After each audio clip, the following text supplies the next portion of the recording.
Yakala in on Maui, up country, and they would play Peter Tosh and Bob Marley, and I'm like, wow, what is this Mm-hmm. stuff?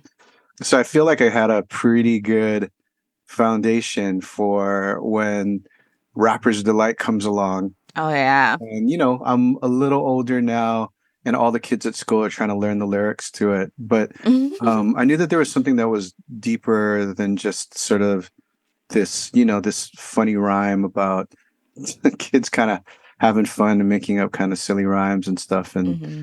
at the dinner and the chicken tastes like wood or whatever. It was something that quickly out of that, there were a bunch of movies that came out. Mm-hmm. So for kids growing up in the middle of the Pacific, seeing these kids in New York City, which was to us like the Far East, I mean, that was like, wow, what are these kids doing, man? Look at them. They've got their own walk, they've got their own talk, they've got their own Mm-hmm. swagger. They're making their own music, they're making their own visual art, and I was just like swept up into it, as was an entire generation of Mm-hmm. kids all around the world, kids in Japan, right? Mm-hmm. Kids in Korea. And that's like the root of it for me, was that moment when hip hop went global. So from that, I just started getting into the whole thing. I couldn't never dance very well. I didn't have enough money to buy turntables or that kind of thing. I really got into graffiti art because that was fairly Oh, so inexpensive and I cool. was Mm-hmm. visually oriented. And then when I moved to California, I got dropped into the middle of the Bay Area hip hop Mm-hmm. independent rap scene at that time, which was just blowing up, Mm-hmm. and got all into it and just really absorbed it. And then kind of the rest is history from there.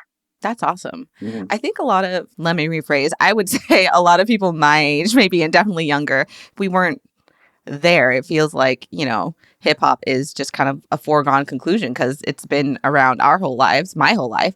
And I think it's easy to forget just how much of a moment when hip hop went global, like what that was like and how it wasn't, the origins feel insular. I think when you learn about hip hop history, insular in that, like, it starts in these communities and then spreads outward. I mean, but once it hits the scene, like, it becomes global really fast and takes the global pop culture by storm. Would you say that is a correct interpretation from my young millennial No, totally. perspective? Yeah, no, I think you nailed it. The thing that's interesting to me is here we are still talking about it, right? Like Right. 50 years after the sort of big bang in the Bronx. And I just think it's this thing that's in Black freedom culture that Mm-hmm. allows the people to be able to see a way to be able to communicate their stories as well.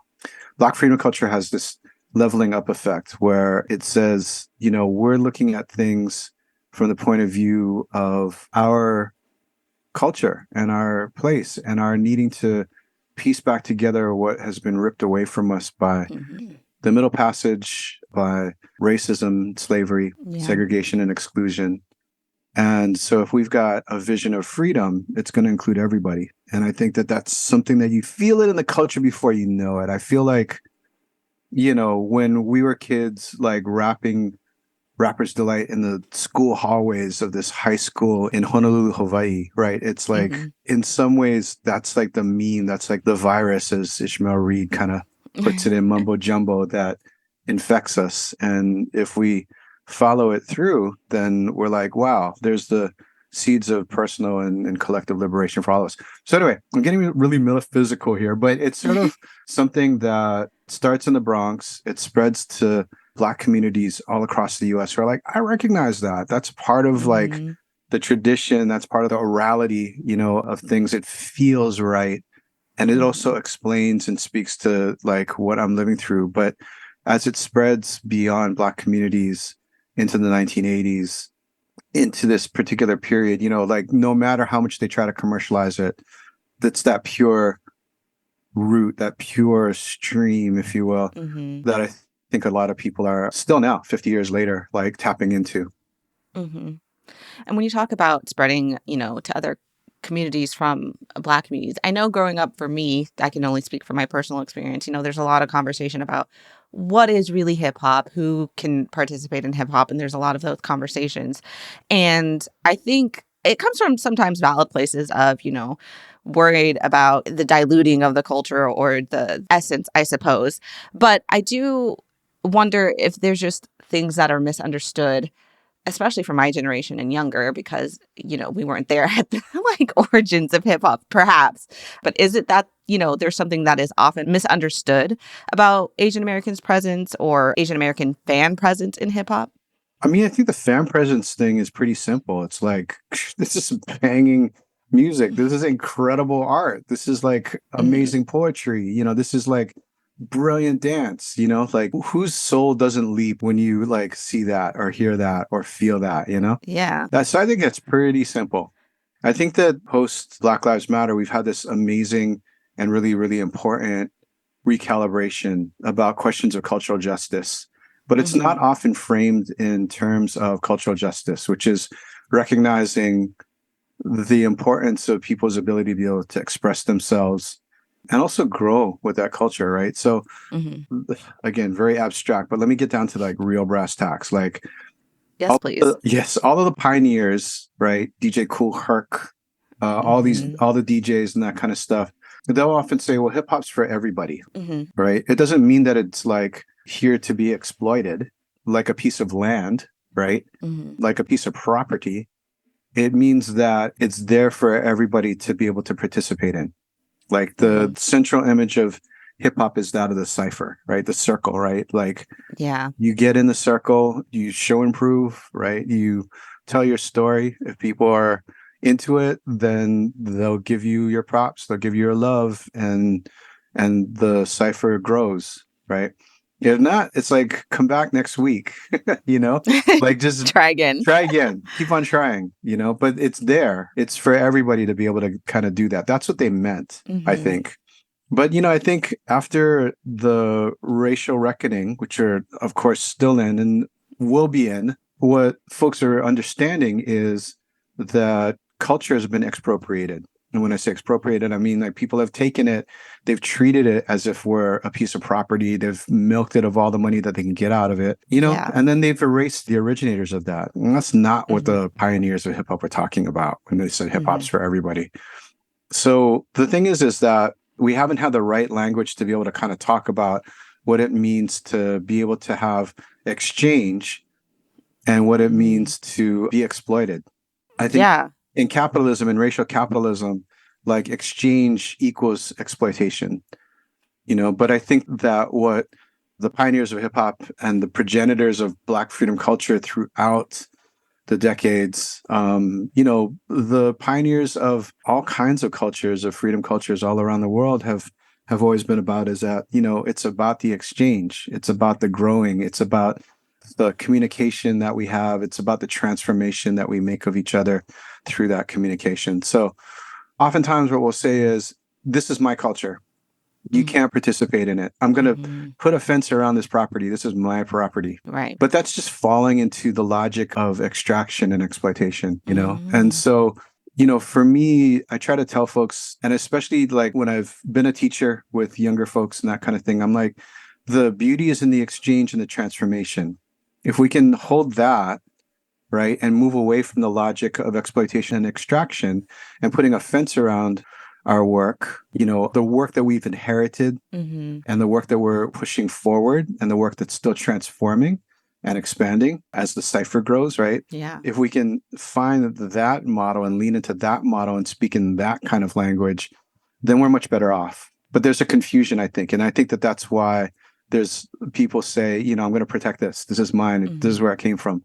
Look, man, like K-pop, J-pop, Canto pop, like it was all influenced by Black music. Oh, for It was sure. all Yeah. influenced by, well, it was influenced by American music because of hegemony and racial Hmm. capitalism, but it's Black music. American music is Black music. Like, Hmm. period. Hmm. That's it. There's no like other explanation. People are never going to convince me otherwise. American music is Black music. And so the strands of K-pop come out of an interaction that, South Koreans had in the context of war, right? You're talking Hmm. about like Itaewon and you're talking about the US bases in Korea. Right. And these are the places where the nightclubs are playing the music. And there's imbalances of power between the genders, between the races that's going on and that kind of stuff. But there's the exchange that's happening with the music.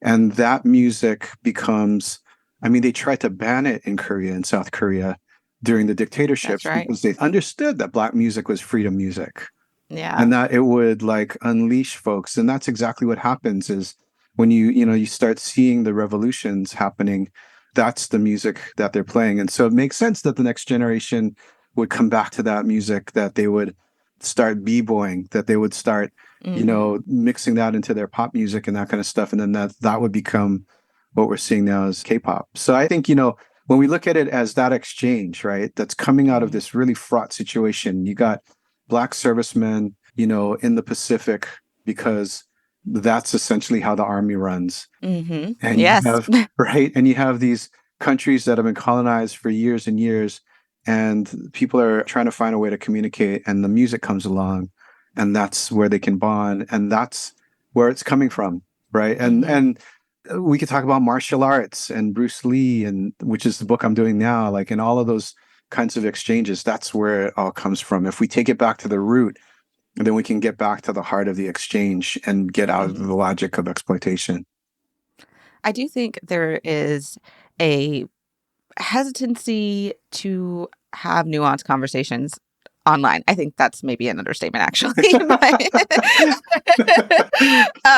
I think that's partly what's so challenging is that these are conversations, interactions when you're talking about true cultural exchange, not cultural exchange that is dictated by the framework of capitalism, which I think pushes us all into and indoctrinates us into a scarcity mindset. I think that's really kind of the root of the problem. Like, there's not enough, so I must, like you were saying, put these fences up, when that's just not the case. There's growth and transformation. That's all that can happen is growth and transformation. Capitalism teaches us we can be exploited and that we can lose things.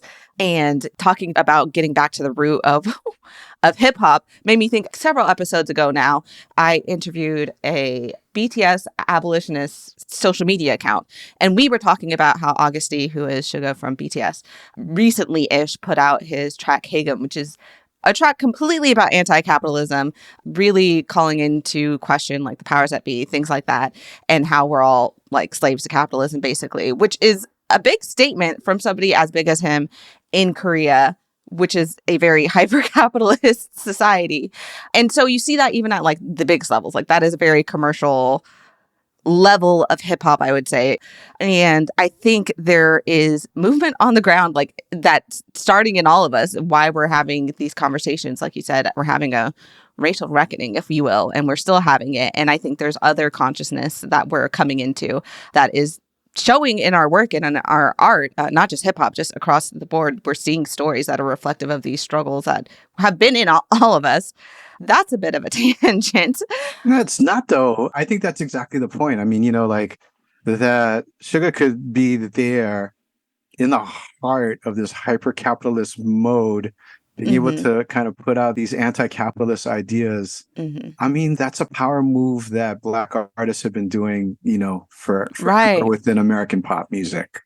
From, Marvin Gaye, Sam Cooke, on up to Public Enemy, right? It's a power move. And I think that these are the modes that kind of get conveyed to people, whether or not they're articulating it or not, right? Whether or not they are like aware of what it is that they're doing, like that's the mode that they've been handed, the strategy that they've been handed because of their learning of Black freedom culture. Yeah. It's such a powerful thing, you know. And I think it's super powerful that people are learning Black freedom culture, when we're speaking, especially internationally, and they may not necessarily be aware that that's what they're learning by the time they've learned it, and I think that's what has made hip hop in particular, like you said, American music is Black music. So like we have, whether by choice or not, exported a lot of Black culture, but I think hip hop specifically has that power of communicating that message so succinctly in a way that you don't even notice you're taking it in by the time you've received the message, Yeah, I mean, and because it's so fun and pleasurable and joyful, Yeah. right? Like, so it's like it's in your body. And, Ishmael Reed's notion of the virus, the just grew virus, is just so perfect. It's in your body, right? Yeah. You don't even know how it's in your body or that kind of thing, but it's there and it's not going to go away. It's going to be in there forever. And, it becomes incorporated into your body. You build up antibodies to it. So that means that you're now in relationship with it, in that old kind of yin yang kind of way. So, Yeah. so it's pretty powerful. It's a really powerful idea. And I just think it's a beautiful thing for us. Like when we're telling and retelling the story of the beginnings of hip hop, it's the greatest story ever told. Oh, it's so fascinating, especially when I started learning about the history and the origins of hip hop like years ago. Comparing that to me growing up, not knowing of the history of hip hop, just it being a fact of my life, like hip hop is around. Amazing, fascinating. And I think now we see that history has gotten so complex, or maybe complex isn't the word. That kind of has a negative connotation. Rich. It is a very rich story at this point because of, like you said, it's people building on the work of the people who came before, building on that work, and so on and so forth. And I was curious, what made you do the work in the first place for Can't Stop, Won't Stop? Like, what made you decide to sit down and, you know what, we're going to put this history to paper. I'm fascinated by this work, or whatever the case was. I had been a participant. I had come of age with hip hop. And I think you get to a point where at some point it's important to kind of take stock of what it is that you've learned. And so that kind of became the book, Okay. The thing about the book was that part of the impetus of it was this sort of chip on my shoulder that I had with a lot of my mentors who had been major, organizers or, those types of things during the civil rights and the Black Power movements, Third World Strike and all this other kind of stuff. And, the language at that time to us was always like, oh, you guys will never be what we were and blah, blah, blah, blah, blah. And I was like, times have changed a little bit. And haven't you noticed that we're all kind of like in this defensive crouch? We're fighting against this backlash. We're pitted now in these culture wars. So you made your breakthroughs and we're thankful for that, but we're kind of in a different time and it doesn't help to be nostalgic. And so the book came partly from that impetus, And so what I was meaning to do was try to capture the vibe and the feelings and the sort of details of not just me, but a lot of my peers in the book. That was what I was going for. I mean, I never would have thought that I would still be talking about this book almost 20 years after it was first published, that we'd have another edition for another generation of folks, So cool. It actually has been really cool. And so it's been a journey. I mean, when I look back and when I wrote it and the things that I didn't know, and I'm embarrassed that I didn't know now, we're actually heading into what might be maybe a final director's cut type of vibe edition of this to come out on the 20th anniversary in 2025 of the book. So I've been in this mode where I've been thinking a lot about like the journey of the past 20 years. I mean, Davey D and I basically were given this beautiful opportunity by Monique Patterson, my editor, to go back, reopen the book and make it available for another generation. And so we did that. And there's still so many questions about that and so many things that I feel like I haven't been able to put into that. So yeah, this might be like 1,000-page tome or something like that, It might come out with a director's cut, but I think the culture's ready for it. Maybe we'll see. I mean, we'll see if the press, if wants to do that. But I'm excited about kind of coming back to it now in middle age and thinking about what we can put in there. I saw the book Can't Stop, Won't Stop, and I don't think I really paid attention to the date because, on the one hand, 2006 was almost 20 years ago, but it does not feel like almost 20 years ago. And it's so relevant still, which really speaks again, like we're talking about, to the power of hip hop and its lasting legacy, I suppose. In talking about the history of hip hop and its legacy, specifically, I think we always talk about in more popular culture, I'm sure in like more like on the ground circles, this may not be true, but in popular culture, we always talk about originators. We talk about the Bronx. We talk about Black and Latinx folks and their contributions, which rightfully so, like as the originators, like I think that gets a lot of conversation. But I've been so fascinated to learn just how long, relative to hip hop's short history, the history is of Asian Americans in hip hop. And like, I'm assuming a lot of people who are listening know at least of MC Jin. But, there's the history of raptivists and their maybe is, I'm not even sure, an Asian underground scene for a time.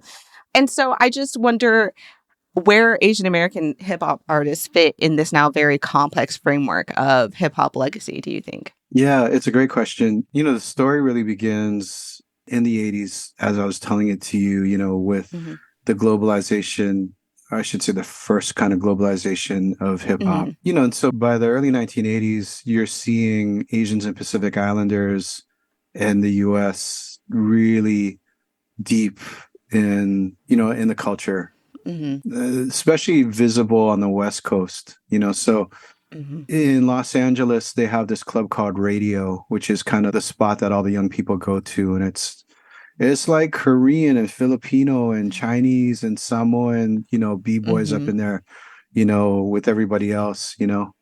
There are Asian Americans who are promoters, who are working with like folks like Eazy-E and N.W.A, Mm-hmm. when they're still at the mixtape level. Dr. Dre is still at the mixtape level. You got Wow. DJs. And of course, the DJ scene really explodes, by the end of the 1980s. And it Mm-hmm. comes to sort of global light in the 1990s as a group of Filipinos from South San Francisco, Daly City area, Filipino American DJs, the Invisibl, Skratch, Piklz, and then a bunch of mostly Filipino DJs in Los Mm-hmm. Angeles. The Beat Junkies like really start like taking national competitions and stuff. So Mm-hmm. there's a lot of history. And of course, the hip hop, the rap game, you're talking about artists that are coming up in the 1980s and the 1990s, really Mm-hmm. beginning to make their names. My really close friend, Lyrics Born, is one of the pioneers of that.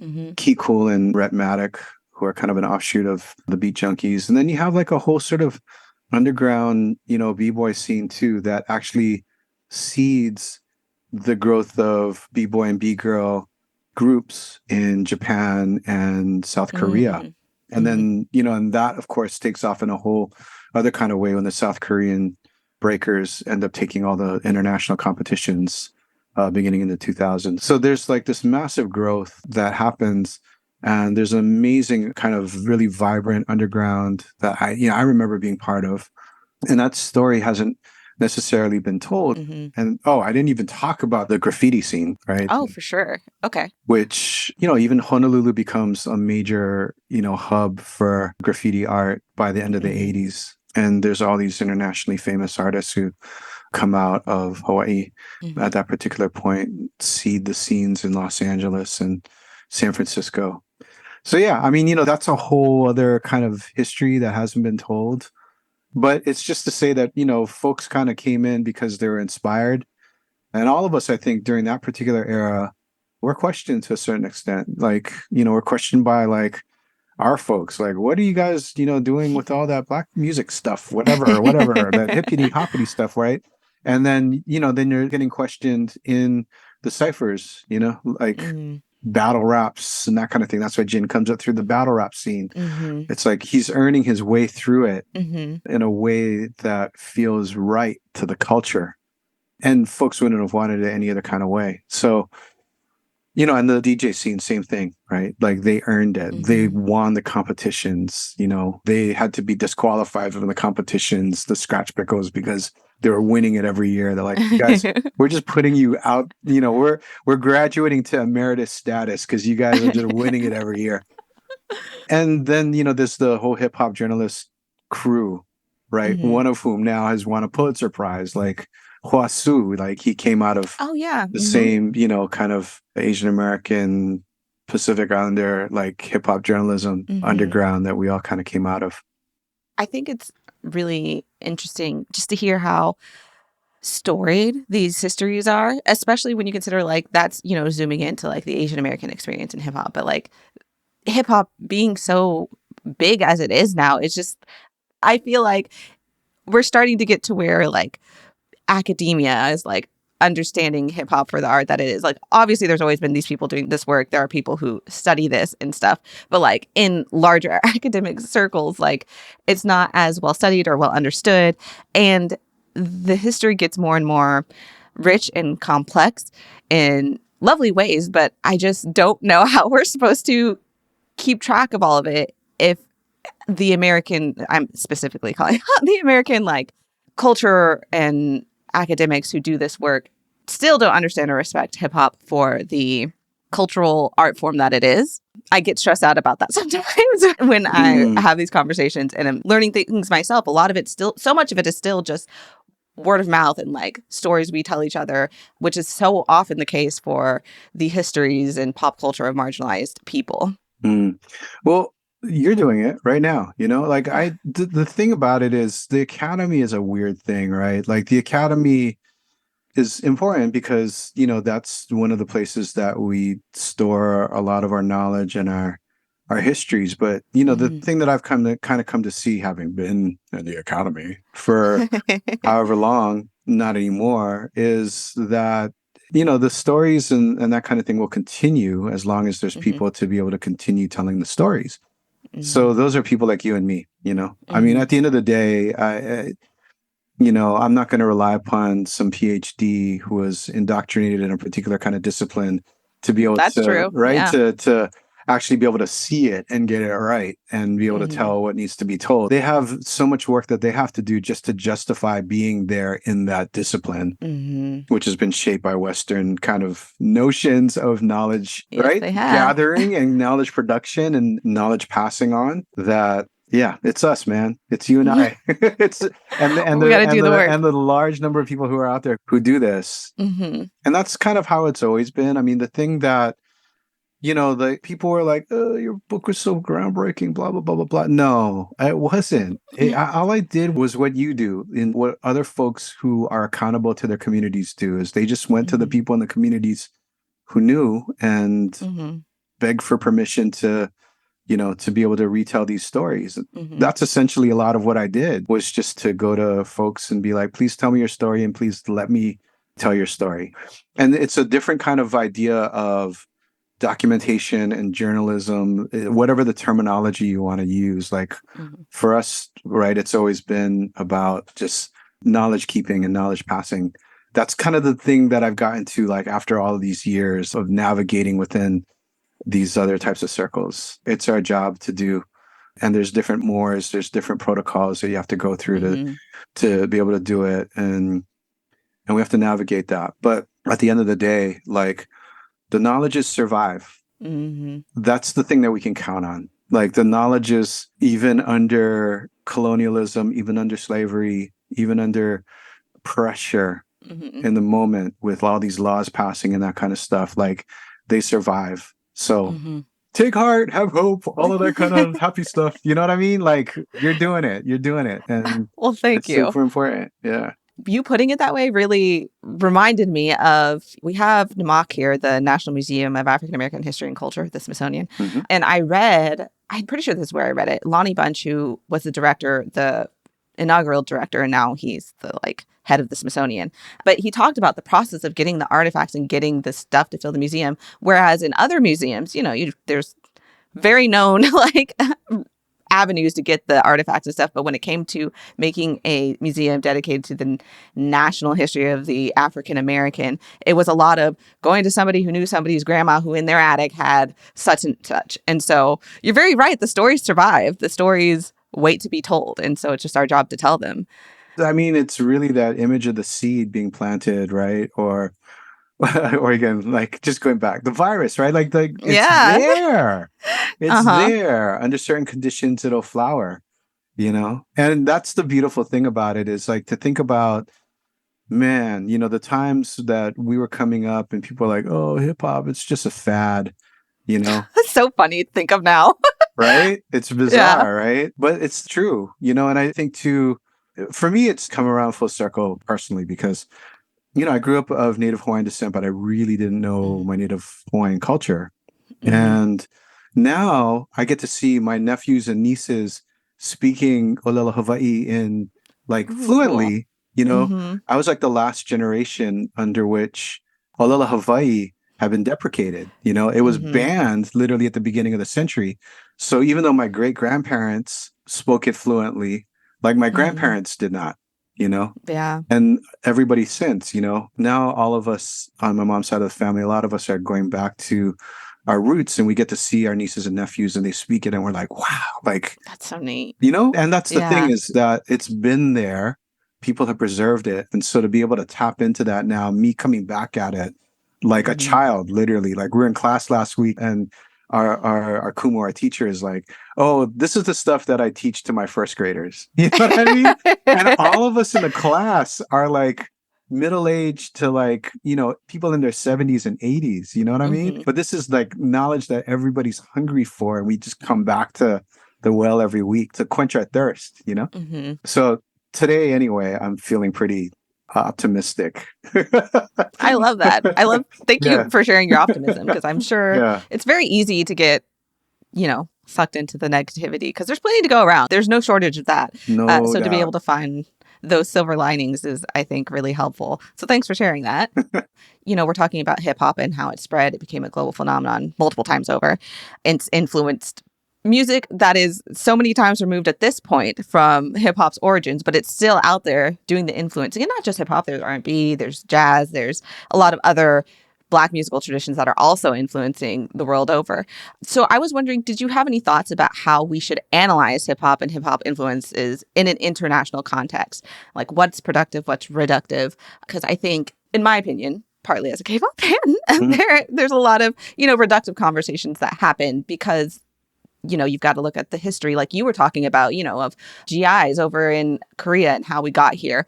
But not just speaking of Korea, like internationally, hip hop has spread. So how do you think we best analyze that in those contexts? Well, there's so much there, right? So in part, like there's trying to understand how hegemony and American racial capitalism gets exported. So one of the things that we did in this book, Davey D and I, in this sort of young adult edition, was we included a whole chapter on the globalization of hip hop. And, Dave had this moment where he went to Kenya. Gosh, I want to say, I don't know, maybe 15 years ago or something like that, maybe more than that. He went to Kenya and he's like, oh, I'm going to go out and meet all the hip hop folks there, because his notion was, let me go to the different places. And this has been my notion too. Hip hop's invited me to places all around the world. And that's been such a blessing to be able to see these underground movements that are maintained by literally the sweat and passion of young people and post young people too. But, like people who are just like so deep into it because it's opened them up. Right. And so the poetry circles that they create, or the after school programs that they create, or the sort of beautiful mural making type of things that they create, like all of these different types of things, those are the places where like Dave and I would go and we'd feel right at home. Like we don't understand the language necessarily, but because we have hip hop, we're having that exchange, right? So we're beginning to have that exchange. But Dave goes to Kenya in, I want to say, the mid 2000s. And this is sort of the height of hip hop's hegemony, right? All around the world. And what he's finding is the politically radical music has been pushed off the airwaves by 50 Cent and Eminem and other artists, right? So that's the tension that we kind of have to live with as those of us who have had the fortune or misfortune to be, from the US, right? Yeah. And have grown up in this, is to be able to look at the ways in which, on the one hand, Black freedom culture has taken root in all of these different types of places, from, Belgrade, Serbia, to Seoul, South Korea, to Dakar, Senegal, right? To like all of these different types of places, and allow people to be able to express themselves and to fight back, to resist and even to win, like the Arab Spring, fueled by hip hop. That's a story that people don't tell too often. But if it weren't for, the Tunisian rappers calling out the authoritarian government, like the idea wouldn't have spread for a revolution. But on the other hand, looking at like, okay, where, it's like sort of tracking our waste, right? Tracking our garbage, right? Like, how is our garbage now like being used in Kenya to sell British cell phones, or American, consumer goods, right? Or, Nike shoes, that kind of stuff. Like, what is that? And what's our responsibility in that? to build ties to folks there, to be able to critique that, to be able to stop it here at the root. Those are the kinds of things that we kind of have to look at as well. That's how we kind of have learned through, trial and error and sort of shock, to try to think about these different kinds of things. So, when you look at a dancer, Korean dancer, that kind of stuff, it's not just about the moves that they're doing, and it's not just about how those moves got into their bodies and what that genealogy is, right? But it's also about the invisible structures beneath that played a role in getting to that particular point, on stage, where they might be sharing that, with tens of thousands of people in front of a live crowd or whatever. We have to look below the surface, I guess is what I'm saying. Yeah, for sure. And I think it's easy, especially with bigger musical moments like K-pop is having now. Not to diminish K-pop, I'm just saying right now, No. The global scale is Sure. massive at this moment. And it's easy to have critiques from the outside looking in, and not necessarily looking in, you don't have to be inside of it, but looking deeper and underneath and at the context of what's happening, what's informing these artists. Because also I think even here you have artists that give into, I don't want to say give into, that sounds negative, but the commerciality of the capitalistic empire. Like, it's hard, I think, to stay true to your artistic sensibilities, maybe, when we all suffer and struggle under capitalism, and I think sometimes our art gets hijacked by capitalism, and trying to find where we fit in that. Is it better to be the voice in the room and go along with it? Is it better to reject it? And I think those are hard conversations that are happening even internationally. Like, these are things artists even internationally are thinking of. And I don't think we always consider that when we're looking at these musical moments across the sea, wherever they may be. Just like we have to make those hard decisions and wrestle with that in ourselves over here, they have to do the same over there, right? And so I think that's a very apt thing to say and a very good way to look at it. More broadly speaking, I know that a lot of people, on the flip side, do see pop culture, especially hip hop, as, a potential, genesis of solidarity and connection. I'm kind of one of them. That's kind of the point of the podcast. But what do you think are the limitations there? Well, culture is not going to stop a tank, so it's... Wow. Yeah. As much of a believer and a advocate as I am for folks thinking, especially folks in social movements, justice movements, thinking about the importance of culture, which I think is everything, we don't have political change if we don't have cultural change first, because the idea's got to start somewhere. People have got to receive the idea and process it amongst a lot of other folks to believe that it's possible. As much as I believe in that, at the end of the day, you're still not going to be able to do it with culture alone. And I think that's part of it. When I was younger, I was really impatient for revolution, and I thought all the people who were reading books and doing literary criticism and that kind of stuff, I thought they were all wasting their time. And then, of course, now I've become that dude. Got more books on the way. Yeah.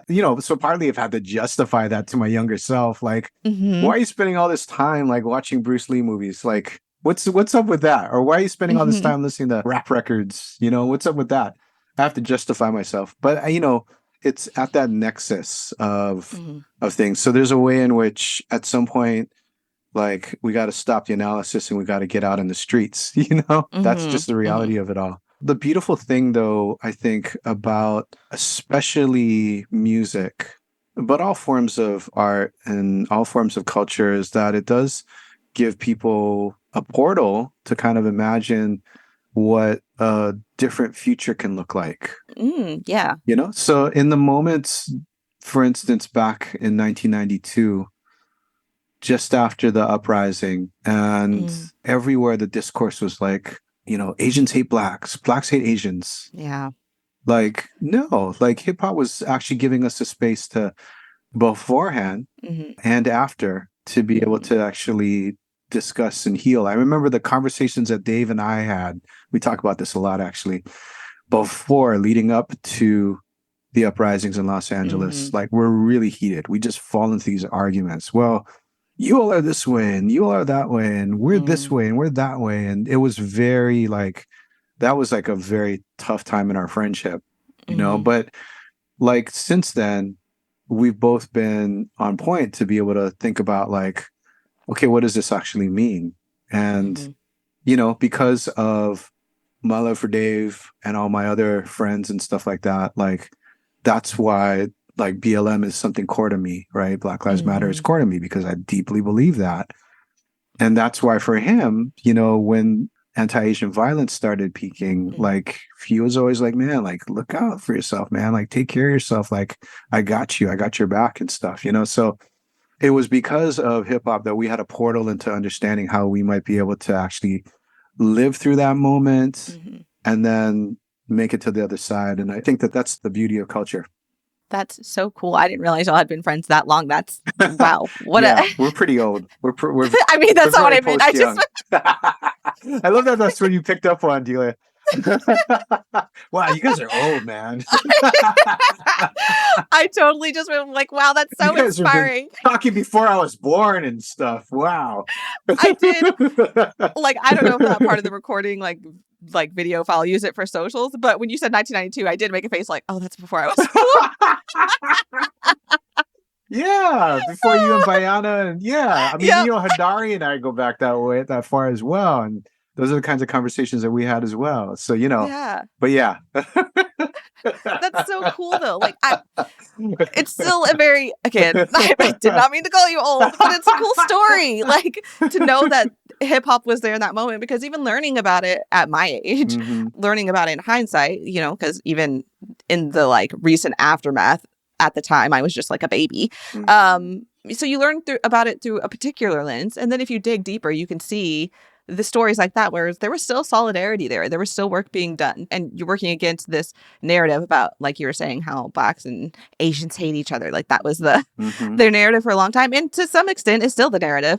yeah, And the power that hip hop could play in forging those bonds, I suppose. Because, we see hip hop as pop culture and art form and stuff. But, hmm kind of going back to the cipher and that tradition, it's community building is what it is. Hip hop at the root of it builds community, builds connections. Yeah. So that was a very cool story to me to see that, like how it played out in your life. uh-huh. I see you backtracking. It's all good. I did. I'm like, oops, that was totally unintended. Well, I was going to actually ask you how your experience and your thoughts around solidarity have evolved over time, but I think you actually kind of spoke to that just now. But did you have anything to add on that point? No, just that it's more important than ever, and this is a period in which there is a lot of polarization in all kinds of different directions. Mm-hmm. And it's sort of a period in which we really have to be able to listen a lot better to each other. Because the larger kind of fight is between this really white supremacist point of view of where the nation needs to go Mm-hmm. and a vision of the future that's really informed deeply by the Black freedom movement and Black freedom culture Mm-hmm. that take us in different directions. I mean, the central like urgency that I felt in writing my last book, We Gonna Be All Right, Notes on Race and Mm-hmm. Resegregation, was the idea that we're heading back into an era of racial exclusion and resegregation Mm-hmm. at the exact moment that we're becoming the most culturally diverse nation that Mm-hmm. we've ever seen on the face of the earth. Mm-hmm. Never.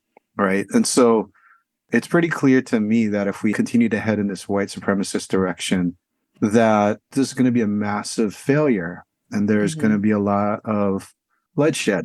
There's going to be a lot of violence, Yeah.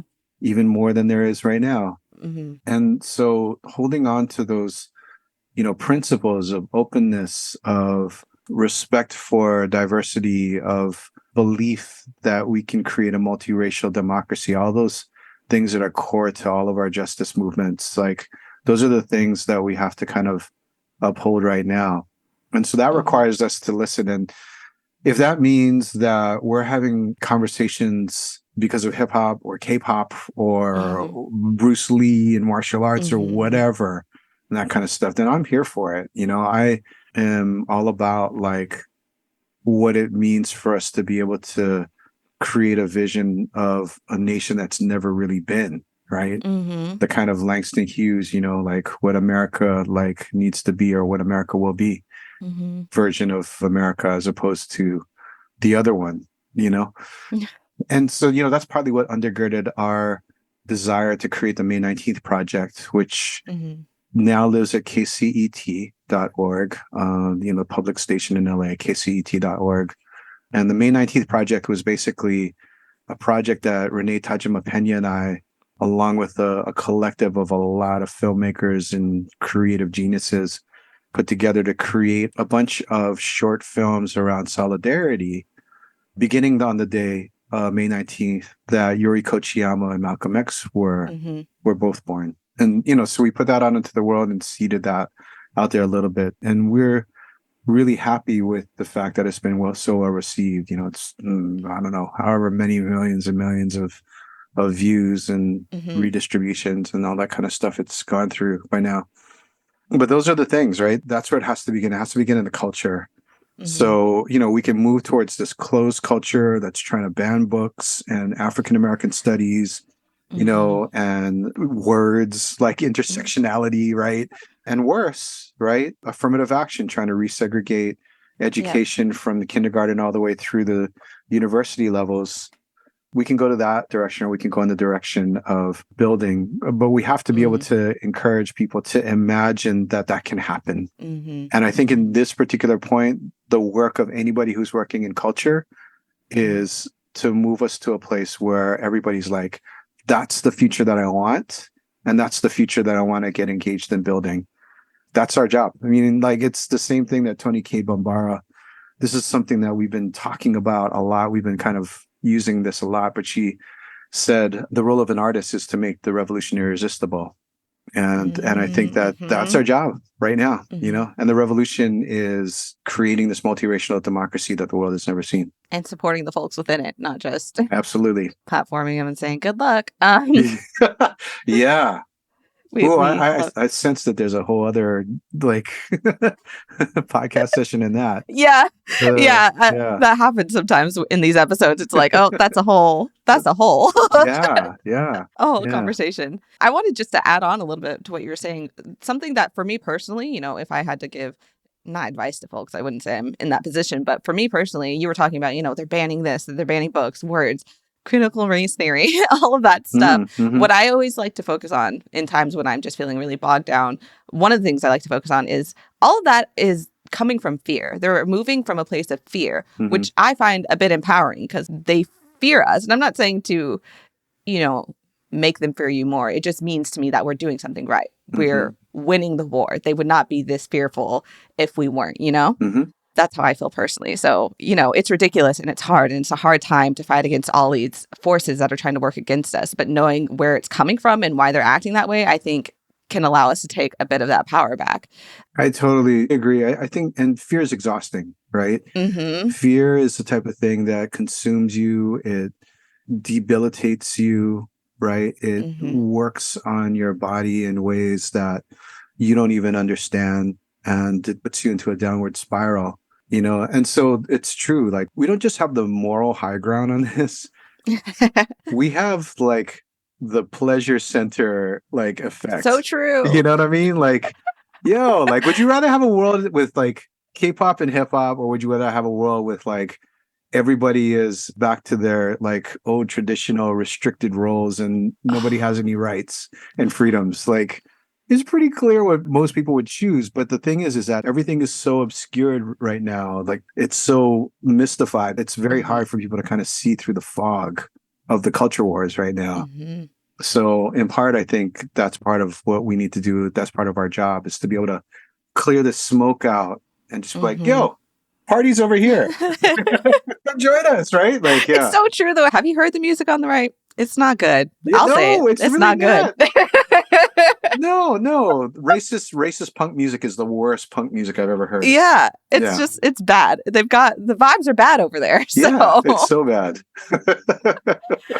Yeah, I have a lot of hope. I think it's very interesting. You're so right to be the party's over here, though. And I think that might be a draw for a lot of, especially people my age, but even younger. My sister is Gen Z, and I'm I just don't see people lasting long over there. Maybe that's optimistic of me, but it's not. Mm. It's not that attractive over there. No. I guess my last question for you Mm. is, what are your hopes for the future of Black and Asian connection in hip hop, or just other, I don't really care for the word multiculturalism, but multicultural connection, for lack of a better word?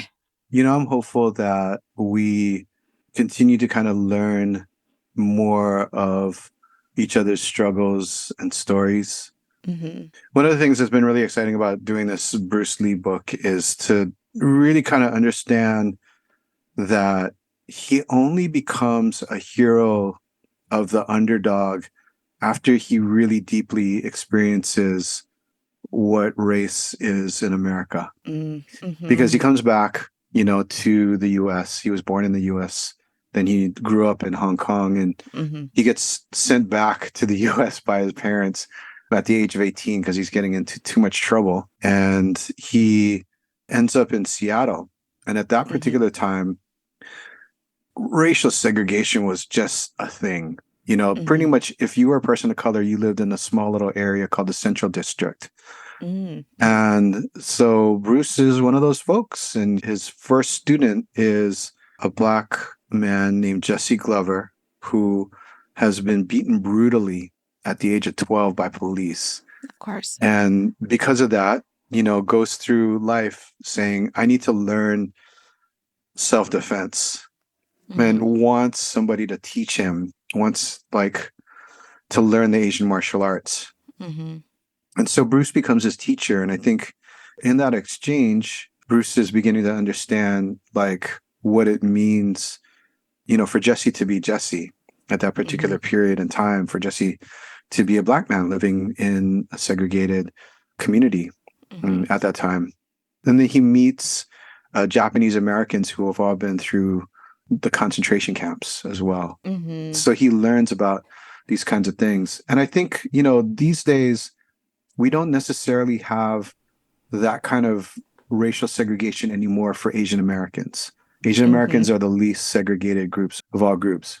Whites are the most segregated. Guess why, right? And yet, for us, when we come out into the workplace, when we go to school, when we come out into the workplace, we are in contact much more with people of color than we are with white folks, I think, generally. And yet, all of society is telling us that we're the good guys and Black folks are the bad guys, right? You're the model minority. And those folks, they're just making a lot of noise and stuff and causing riots. Don't be like them. Right. Don't be like them. And I think that that's those ideologies are super deep. They're so, so deep. And they play on, racist stereotypes that folks might have brought through American hegemony from the old country. And the fear of falling, the fear of being at the bottom of the totem pole. And those are the kinds of things that we, meaning us as Asians and Pacific Islanders in the US, have to fight our own communities around. Not fight. We have to really bring folks along. We have to pull them forward around that. But I love that we have these spaces where things can get fluid and fun, right? And I think that culture is the place where that counter programming happens, where people unlearn racism, where people unlearn white supremacy, and in turn, I think it's been that place, for Black folks too, in terms of learning about, Asian Americans, about Pacific Islanders and our struggles as well. So I'm still high on this, and I'm still, pretty optimistic that we'll be able to pull through all of this despite the moment that we're in right now. Yeah, I sure hope so.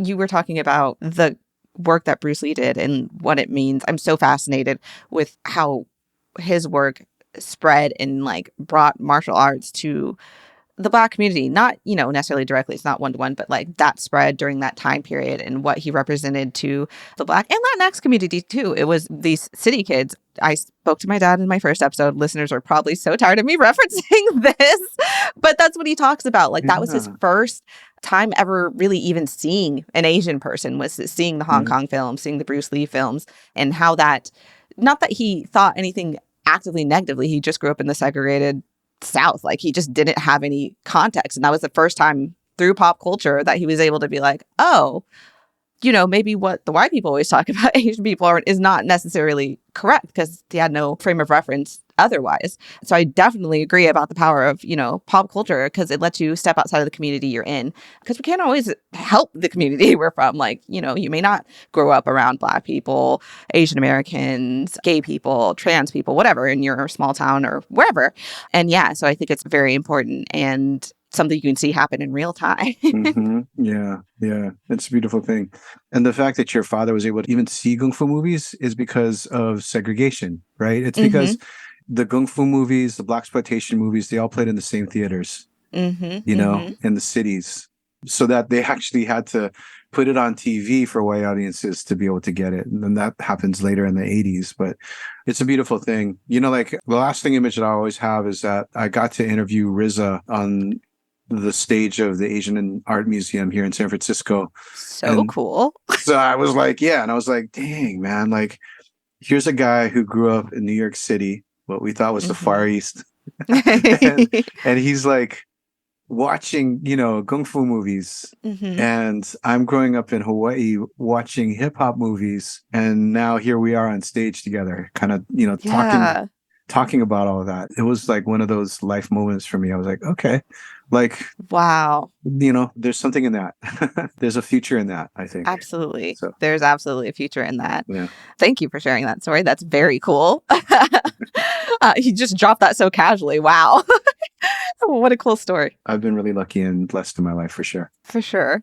Okay, well, thank you for coming on the show. Thank you. Truly. It's been a blast. I've had such a good time talking with you. Me too. Go ahead and tell the good folks where to find you, what you have in the works. Sure. When's the Bruce Lee book coming out? Because talking to you, I'm like, oh my gosh, I cannot wait to read this.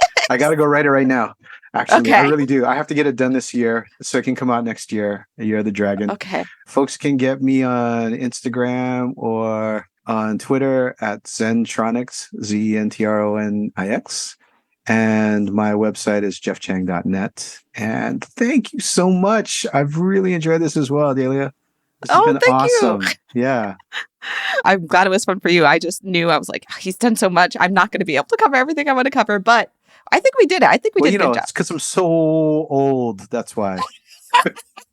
There's just so much story there. There was no way we were going to get to it. My final apologies to our guest for accidentally maybe calling him old a little bit. No worries. Truth is truth. All right, everyone. Well, thank you all for listening. I would like to know if there are any Asian hip hop artists you're into these days.